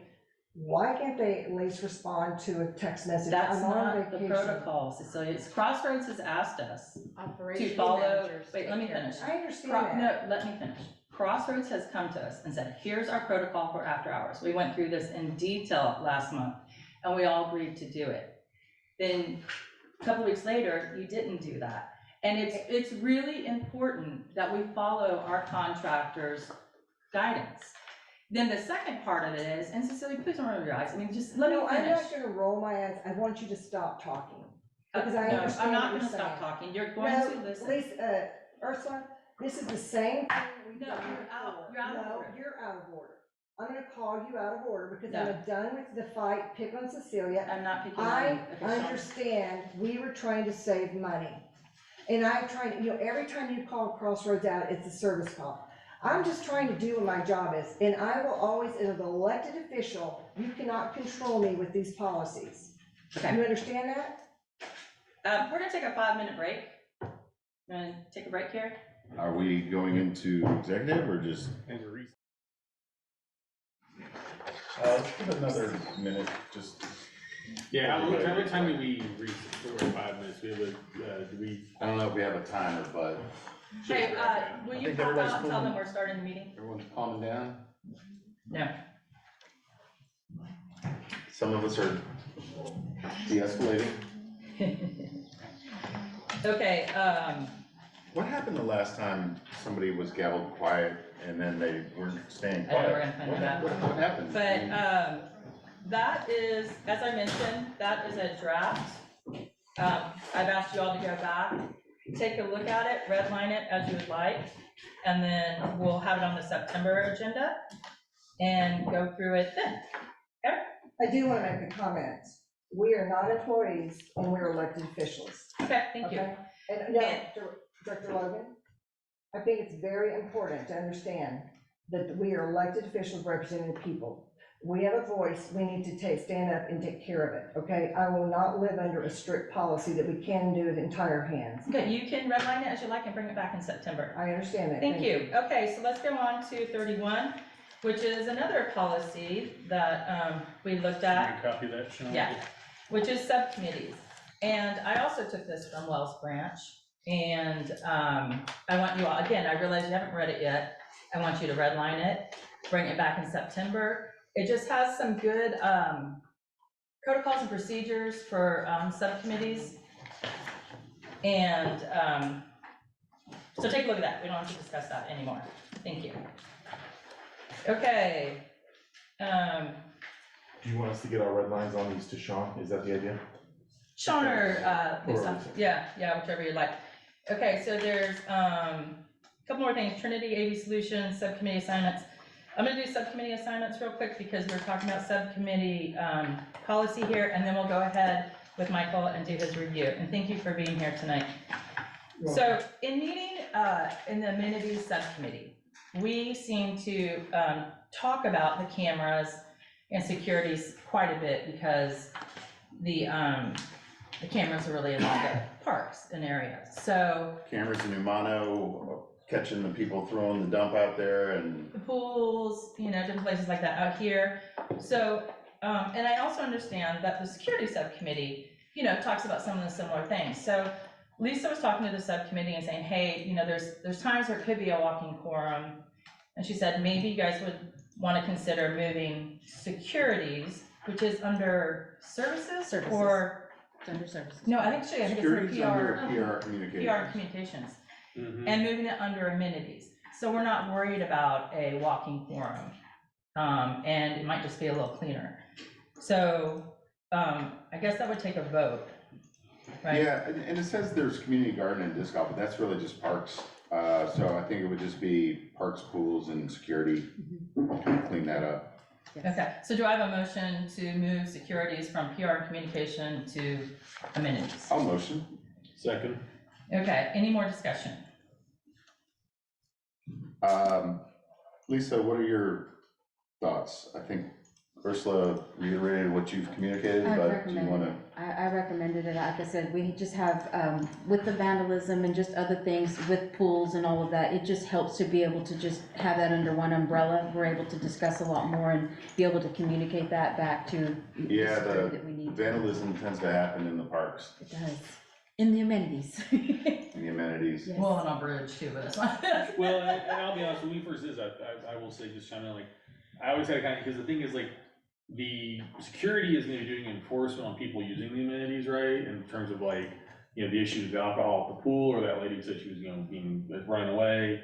Whereas like, yeah, communicating is nice, but the thing is, at the end of the day, like, the policies we talk about here are a lot about where they're gonna be telling people, like, you know, you can't go do this here, where are you gonna be telling people to like, not be in certain parts of the community, which I feel like functioning, because, you know, landscapes cross, like, amenities is driving our utilization of our spaces that we also then rely on Wilco to enforce. Yes.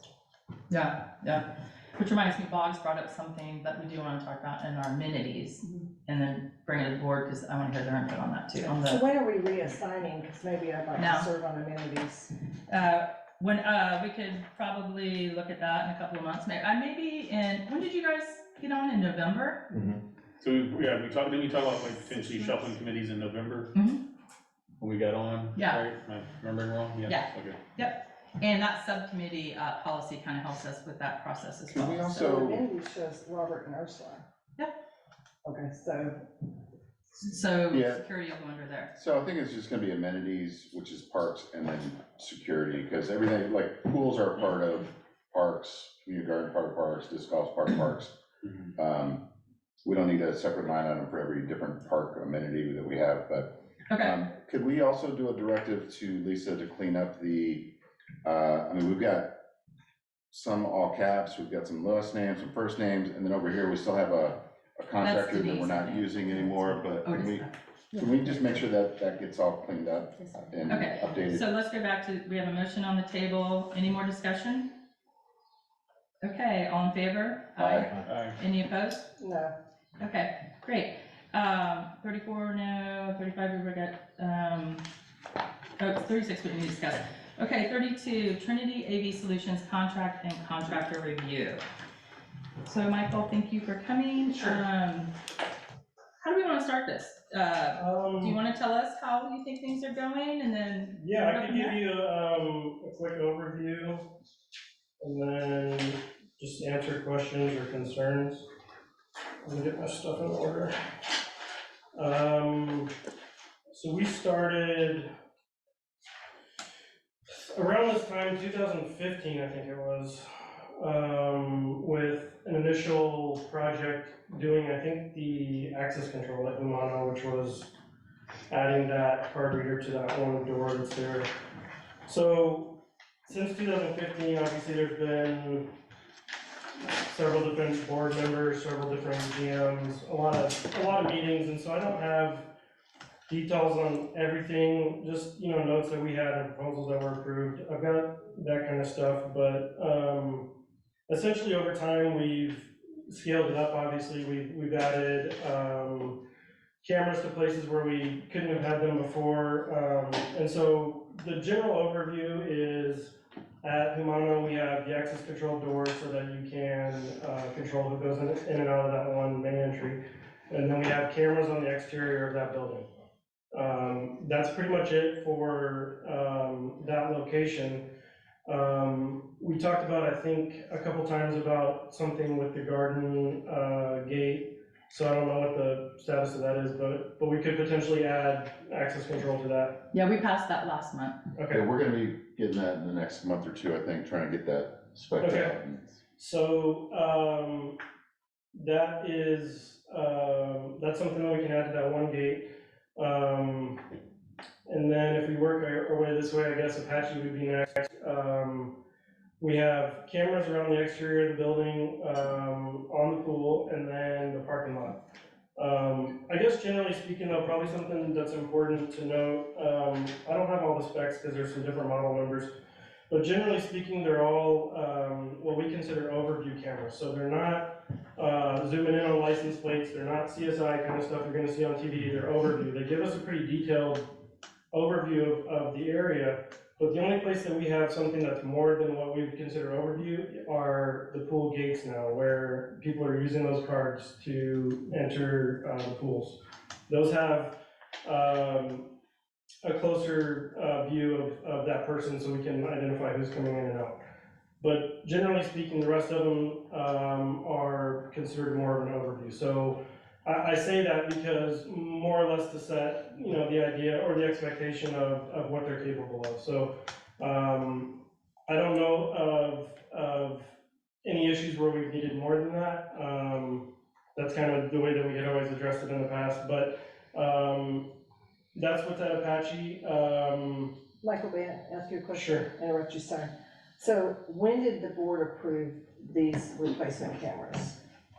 The last time that we did upgrades to the video was around this time last year is when it was approved, and then we started in late 2022, early 23 is when we actually started implementing that new video system. But we've done multiple upgrades, right, since 2016?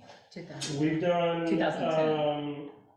Since 2015, so the camera system replacement happened in 2016.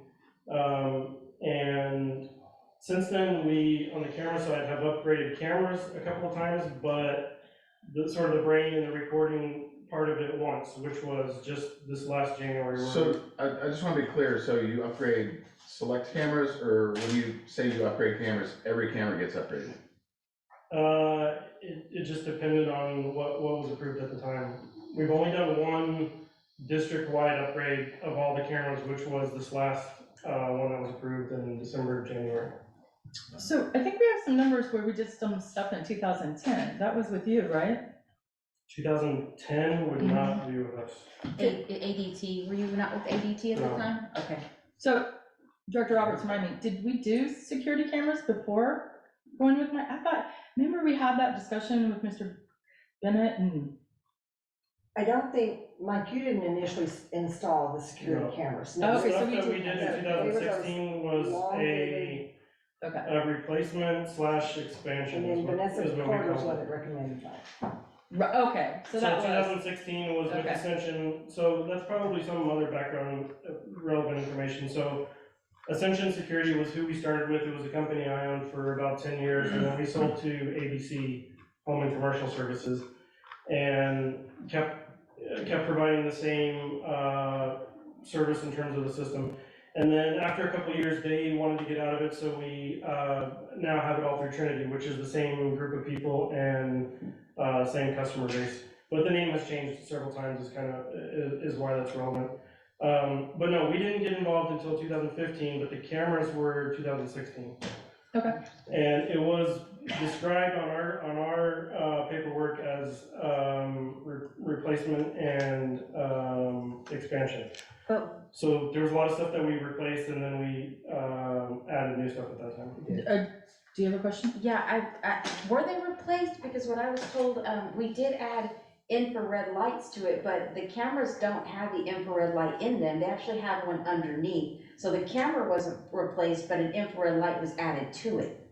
So what was actually replaced? Not the actual hard camera itself, but in addition to it. So that's what we did this past December, January. We didn't replace the cameras, we added infrareds to them. We replaced all the cameras and then added the IR lights. So you did both.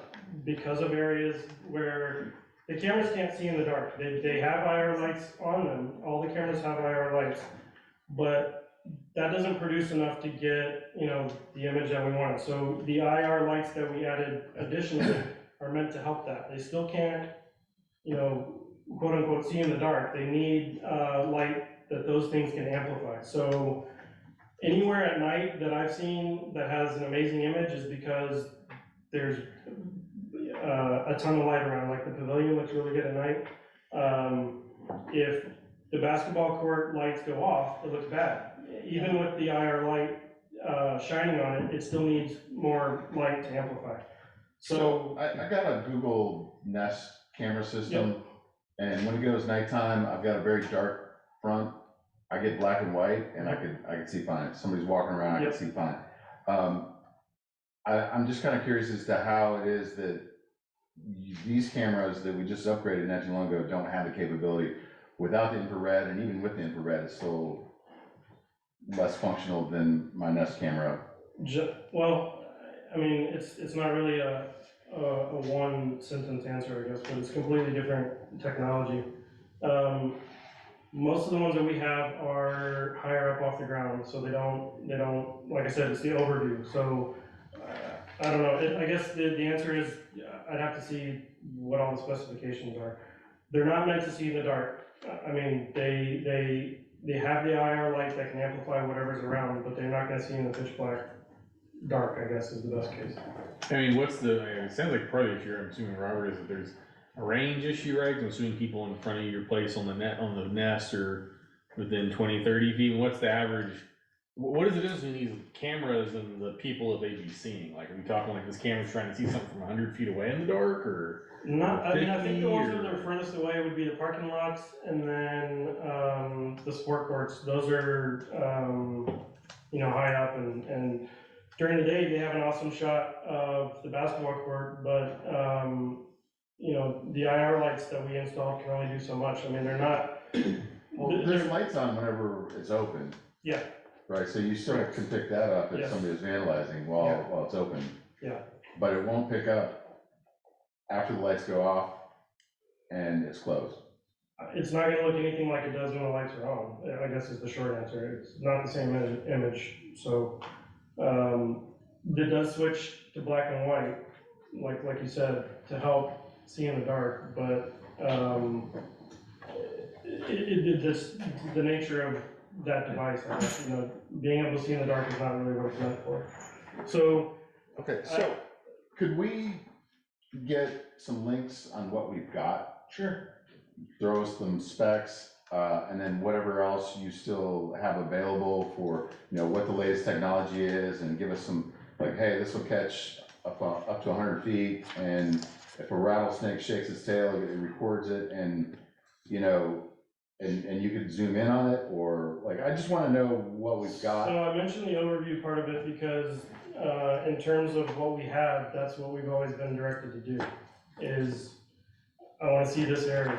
So, Yeah, no, that's good. So, like, as long as we can see what we've got. yeah, so I guess sorry, I just mean, so I need more specifics, I guess. If we wanna do this, then I can, as opposed to this, it would be two different devices, so it just. Yeah, so let's just start with what we've got. Okay. And I apologize, I don't think I saw this in our packet, because I did look through it, but was this stuff in our packet? It wasn't in the book that got sent. so, It wasn't? no. Okay, At least on. so- No, what I have is our annual service agreement.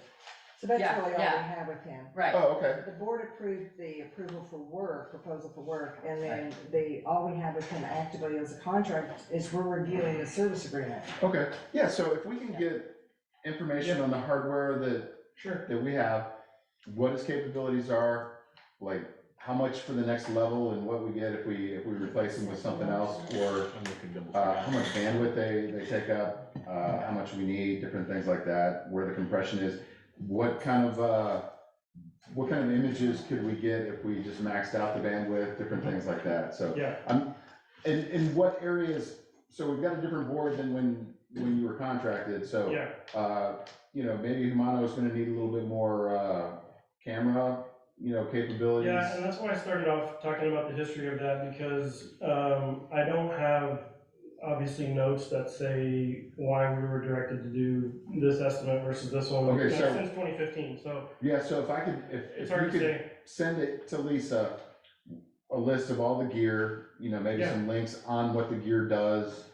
Sure. And then some of the other options that we could take a look at it, and if it's like, hey, that's gonna cost $100,000 just to upgrade for, one more little bit of information, then we don't wanna do it, but if it's $1,000, with trade-ins and stuff like that, then maybe that's something that we wanna do, so can we get you to send the I can do information? that, yeah, on- I have all that ready to go. That's the proposal. Yeah, I have all that ready to go, because we keep, that for auditing purposes. I will say that what we have for the most part is, not maxed out resolution wise, so and I bring that up because it has a lot to do with the bandwidth that you're talking about. Yeah, and so we've got some more bandwidth coming, and Yeah. that might be a feature we could, it's not gonna cost us any more to just Right. flip a bit. So the ones that were purchased, can reach a certain maximum resolution, we're about 3/4 of the way there. Oh, that's good to know. Yeah, I would love to get information on how they're configured as far as, 3/4 capacity, stuff like that. I have a comment. I think one of the things is we'd like to be able in certain places to be able to see license plates. Okay. And I know when we had the graffiti issue, that there was like 6 cars, 5 cars out here, and we could see the cars, we could see the Yeah. people, but we couldn't zoom in and see that. So that's just something when you're talking about giving us other options. Yeah. And of course, we don't need that at the ports, but we need it in places where there are cars. Okay. And the fence at Apache and the Yeah. dumping in Humano, Yeah. like license plate would have really helped. And Lisa's familiar with this because it's my answer for everything, but our 2 biggest struggles are, power and internet. So we have to have those things to make it connect to anything that we have. It doesn't mean that we can't use the game cameras or whatever, but anything to connect to the existing system has to have those 2 things to start with. Okay, I'm gonna switch off cameras real quick. I know that we talked about, was it the subcommittee of the board about putting a break bar at the sports court? Yeah, Yeah, so where are we on that? I think, in the past, we had a panic device on the actual gate to get in and out, but it was being bypassed and vandalized so much that we decided to switch to the magnetic locks because they had a larger holding force. They could hold the weight of somebody trying to break the door open. So I think the tennis court is an easy fix. The gate that faces the water tank just needs to have one of those on it. It's gonna be a trade-off. I mean, essentially, that means somebody could let somebody in that doesn't have access. It's, Which they can do that right now anyways. Right, yeah. I think our concern is that, we had a contractor locked in there Yeah. when the power went down, Yeah. and it was hot out, and anytime the power is down, you can't get out, is to use that. So, the button itself that you push to exit did not fail, based on what I could tell, because if the button fails, it unlocks. And since it didn't unlock, that tells me it was something else, and we determined it was something with the wiring. So once I fixed the wiring, it worked fine. With and without power? What's that? With and without power? Correct. I don't have an answer as to why, other than perhaps somebody was messing with it, or it was weather related, I'm not sure. We've had a lot of weird. So my question is, stuff lately, so. if I brought in an electronic genius to come in and do something nefarious and like that, that's what they could do, something like that. Yeah. And if that's able to get into that state, where somebody could be locked in there overnight, 110, 15 degrees. Yeah. You know, or even during the day where, you know, on a Sunday when everybody's, you know, at Easter or whatever, nobody's going by there. I do not want, it needs to be failing open. Yeah, it makes And so- sense, I don't know, so we can't have that lock and have it fail open. I mean, the magnetic locks already do that, so if the power fails to the lock, then the gate opens, that's how it works. So it wasn't the lock, it was the button, but I don't know, the whole point is that when they widen that opening, all that cabling and wiring will be in raceways that can't be tampered with, because I can't even count how many times we've had to rewire stuff because somebody just yanked on it or cut it. So perfect example is the basketball court, somebody cut the wires. That to the button, and that opened the gate to work without a problem. Was that recently? Over the summer, I don't know, July. What's the likelihood of getting a root cause analysis of the failure to open? For that specific one? Yes. I mean, it was a short, I don't have a good explanation. Okay, so it was a short. I mean, have you contacted the manufacturer? Like, how could this happen? I mean, at that point, it wouldn't be the device, it would be the wiring, it would be a connection that we made, you know. Okay. They're gonna say it's our fault, it's not Yeah. wired up, right? Could have been. I gotcha, Yeah. but then I would ask them, well, how could you possibly wire this so that it would be wired wrong where it Yeah. works, but then then it doesn't? So best I can tell, and like I said, I took it apart and rewired it, and after I did that, it worked fine. So best I can tell is that two wires that are supposed to go together went like that and just stopped touching each other.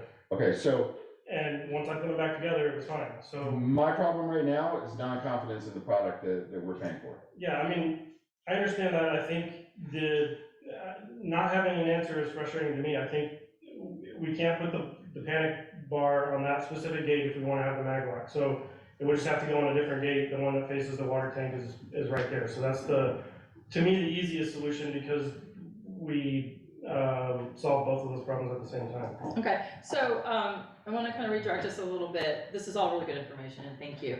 Yeah. But we're really here to talk about your service agreement, Sure. Which we didn't really go through, and then just your performance, and if anybody has any questions, or if you Yeah. do. I think a lot of your questions, Director Young, are good, and the subcommittee and the GM will work with you on that. Okay. I do know that when we put the locks on the sports gates, I wasn't really a fan of it, because I thought we would have problems like Yeah. this. So we may even research that and bring back some suggestions, okay? Okay. So let's go ahead and go, performance, do you have any questions or any concerns? No, I do want to talk about the service agreement. I don't know, do you want Go to ahead, skip yeah, go that? Okay, so the idea was, so we've had this in place, and then we've had several years where it wasn't in place, just based on, I don't know what the answer to that is, leadership. We just decided not to renew it several times. But essentially, all it is that we came up with a block of hours that you can use for labor during whatever the year is. So I think what we discussed last time was that this current one that's $2,500 is essentially 24 or 2,500, 25 hours at around $100 an hour. And so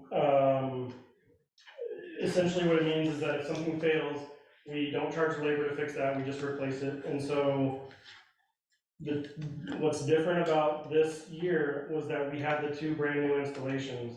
And so we didn't have a lot of stuff fail because it was replaced. So I would say two things. We definitely didn't use 25 hours just in the past year.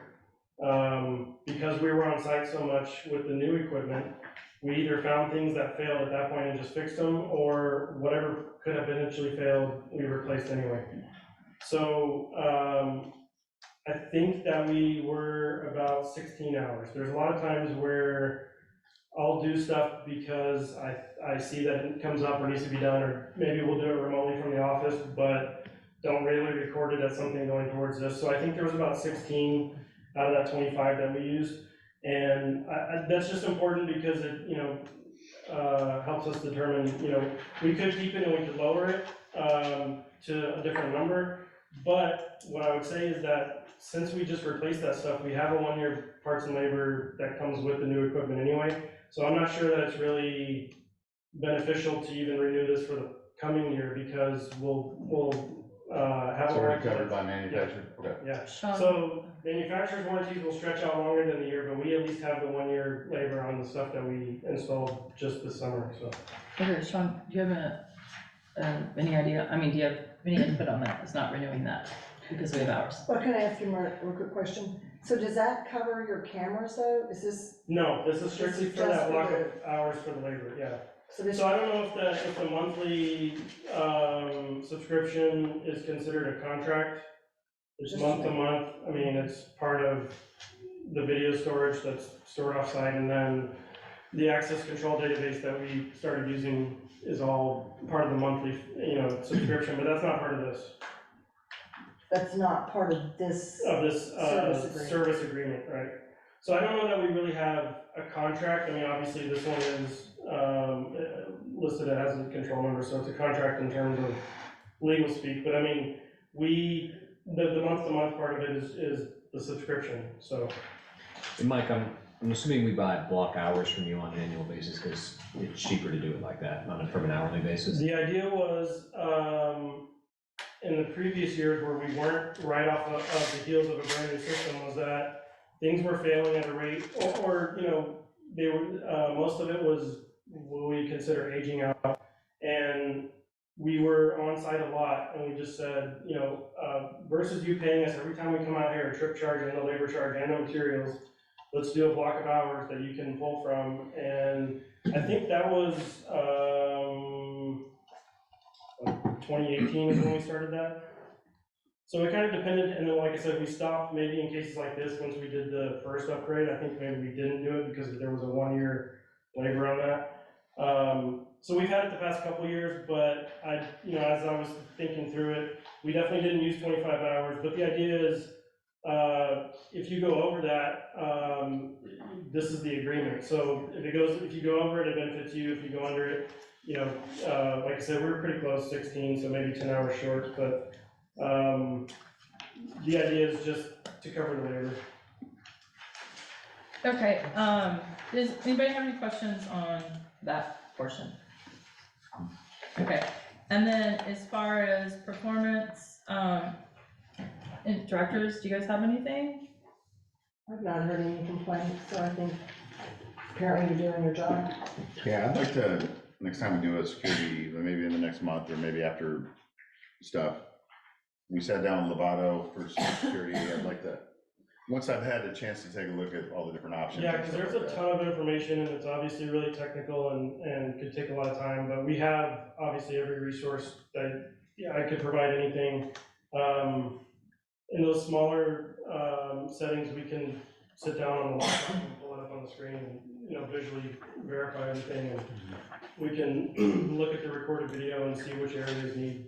Yeah, so like, we'll start with some links and get that over, and then, we'll get a meeting. Sure. Director Shoemaker, did you have anything? No, just, yeah, I'm fine. Okay. Lisa? I don't have anything. No? Okay. I will say, in talking to the GM and, just trying to find out some background, I do appreciate, that I think you've reached out to a couple times and said, hey, I saw this over the pool. Oh, yeah. So, I know you're keeping an eye on stuff, and I definitely appreciate Yeah, we that. try to be proactive about it. I mean, we try to critique ourselves after every one of the projects, and I wouldn't say that this went 100% without issues. There was a couple things that popped up, but, our perspective is that we, it's usually taken care of that day or the next day, when there is an issue. And then, like I said, a lot of it we do remotely and don't even say anything to anyone, so. Yeah, no, that's great. That's really good, so. Yeah, and that's part of the equipment that we installed that allows us to do that. But no, I don't think, Do you have any concerns? no concerns that I can think of. We have some invoices that are open that I want to ask about, which I don't know if that's Sure, yeah. part of the packet I didn't see, but I need to. Actually, I thought we signed a check tonight. Need to know for where you those all. are. Yeah, I think I recall. I think they're normally electronic, so I Yeah. don't know that there's an actual check, but. Yeah. I think that's probably better handled What by they said. email. Yeah. I Lisa. keep saying Lisa, I'm looking at Taylor. Yeah, sorry. Well, I think there's Wanna make invoices, sure I didn't but Lisa should know the status coming and going and the money, Get you but. taken care of, yeah. Yeah. And do you still live in the neighborhood? Yes. Okay, awesome. And then, The one, quick question for you, sure. like, we kind of grilled you for a little while, like, what would you make recommendations for us and direction and? Just this, because this is the first time we've done it. I mean, like you said, it's a new board and, so what we have is in place, like you mentioned, you know, because of other decisions. So this is what helps because, we can't fix it if we don't know it's broken, just, you know, relatively speaking, but, anything, or I don't know, the policy on the subcommittee meetings, whether that's changed or not, or we used to, I think I've attended them sort of off and on over time, but, mostly just the feedback, because, you know, we can change things if we need to, it just kind of depends on, you know, if I don't hear about it or if I don't know about it, we can't fix it, so. Yeah, yeah. Yeah. How's Appreciate that. communication with you? What's that? How's the communication? Well, it's, I wouldn't say it's excellent, but that goes both ways. I mean, we, the access control portion of what we did, I would say was a little tricky because there were so many different people involved, us, locksmiths, the pool company, having the storm damage and the guard shack having to be replaced. I mean, a lot of things, set us off schedule. We had some issues with communication on our side because we were focused on Tomlinson opening in May and completely disregarded Apache for, you know, a couple hours, and that caused a big problem. But yeah, so like I said, I think our biggest thing is when those come up, how fast do we resolve it versus, you know, dwelling on it. So I don't have any major complaints. Like I said, I think since 2015, it's kind of been one extreme to the other in some cases, but it feels like it's in a good place now. I just need the feedback, essentially, is the answer to that. Short answer to that, yeah. I think that's great, and we definitely, we're committed to the subcommittee, Okay. sitting down and working with you on a consistent basis, and Yeah, I mean, and the whole board is Okay. really focused on communication and having great relationships with our contractors. So you came in 2015, I was on the board then. yes. I don't think there was a disclosure that you are pretty close to a director's family. Yeah. That's fine, you live in the neighborhood, you could be close to me, you could be, you know, I know Vanessa lived in the neighborhood and she Oh, yeah. recommended you, so. Yeah, and having 3 kids at Blockhouse is, you know, kind of goes, part of that too. This will be the 1 year that they're all 3 at the same school, so. Oh, that's awesome. Yeah, it's really nice. Yeah. For the first week so far. That's great. So, if we pass this, policy that we were just talking about earlier, I will make sure all the contractors see it, Yeah. because I want you all to be protected as well as the directors. Yeah, and so- I don't have anything to hide in terms of that. I mean, I've always, if there's conflict of interest, I just want to be able to talk through it, I guess. I don't know. Yeah. Of course. On And the security disclosure side is of the easiest it, thing. you know, yeah. And so if it's, so the ownership of the company is completely separate from, obviously, from me, being a resident. But if the group, or if I just need to sign something, you know, we can address that as well. So there's multiple owners Yes. within the company. Yeah. Okay. Yeah, we might want to get that information, Sean, just to double check it. So, yeah, Yeah. I'll let you work with Lisa on that one. Okay. So, thank you so much. I Sure, you appreciate it. bet. And I'm sorry this took so long. That's all right. Like I said, I've been, since 2015, we've done a lot of these, so. Is this one ours? Okay. Well, thank you for coming down Yes, tonight. sir, thank you. Yeah, thank you. Much And apologies appreciated. for this meeting. Director Lilly, Yes. don't forget my very brief executive session, please. Oh, shoot. Okay, yeah, let's go ahead and go into executive session. Ursula, I'm sorry to interrupt. Yes, Was you a can. decision made on the ethics policy for per diems? We approved. We approved it. I thought we'd approved 21 at the last one. Mhm. So we're good, subcommittee, Yeah. 221. I can go. Yes. So, actually, I'm so sorry, and you know what, before we go into executive, That's fine, let's let them. that's the one thing in the code of conduct, and all we're gonna do instead of putting the 221 number in the code, because it references it in the code of conduct, we're just gonna put You want to state. just do that right now? Yeah. So What would the, action you take, Sean? so the code of ethics has been updated, your per diem was previously replicated within the code of ethics, so we've just inserted the same language from your amended order to now track TEC. Is your item 29? Yep. So do I have a I'll make a motion? motion. Second. Any more discussion? And that way if it changes again, we don't have to Perfect. fool with it, Yeah. okay? Thank you. Awesome, thank you. Okay, we're gonna go ahead and go into executive, Lauren, thank you for staying. It will be brief.